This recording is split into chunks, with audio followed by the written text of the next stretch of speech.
So is there anything you want to say about the meetings?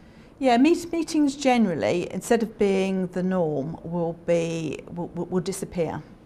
So the idea that everything has to be done face to face in a room at a certain time will be gone. And this really recognises the fact that the majority of meetings that happen now, no one attends.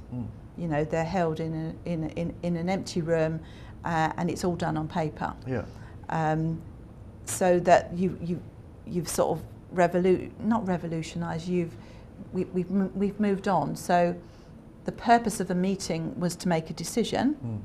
So meetings have basically been replaced by decision procedures in the new rules. Yeah.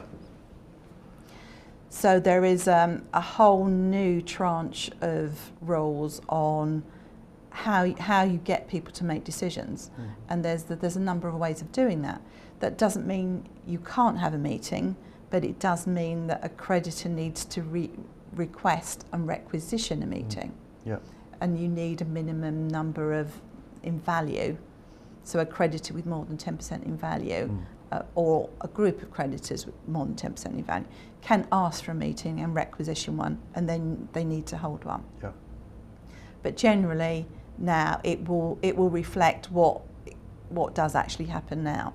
So decisions will be made, so creditors will be asked to vote on remuneration and any particular acts that are required if we don't know what we're doing on something and the office holder wants some input from the creditors, then it will be done by a decision procedure, and that can be a resolution by post, or it can be basically the equivalent of a paper meeting. Yeah. But it will be done in the same way, but it will just be done by paper or email or by website. Yeah. If we're being really critical, what does that movement of reform towards meetings being more virtual say about, well, Cork picked up on this at length, the idea of creditor apathy, because of what a creditor was actually getting from the process or not, would cause them to withdraw. Is this movement in meetings and how they're held indicative of that kind of apathy still then? Or? Yeah, I think it's reflecting what's actually happening, and what they're trying to do is reduce the cost of hiring a meeting room and having people sit there for 20 minutes while you wait to see if anybody actually turns up or not. So it's the wasted time and the additional cost. So it's reflecting what's actually happening. But in the sense of why a creditor might engage. So if they're not engaging in the meeting in the old sense, so they've streamlined to reflect what might cause them to engage, perhaps a procedure that will.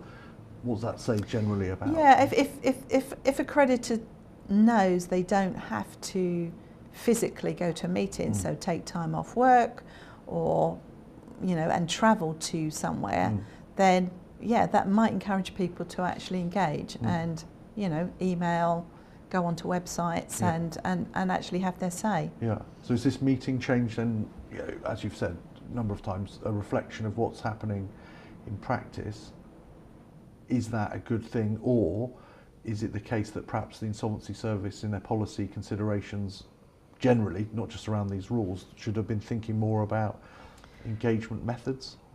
Yeah, I think they've been trying to engage creditors, and I think this is the problem, that you've got different classes of creditors, and those different classes of creditors engage in different ways. But I think with the rise of social media and people being much happier to engage electronically, that I think the thought process is that this is where we'll move to, and that people will engage more, but the proof will be in how it actually works when it's implemented.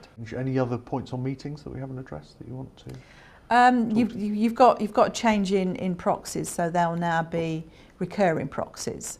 So if somebody decides to give you a proxy, they can give you a proxy which can be used continuously throughout the process. So instead of having to have a proxy for a specific meeting, you can give them a proxy to vote on your behalf.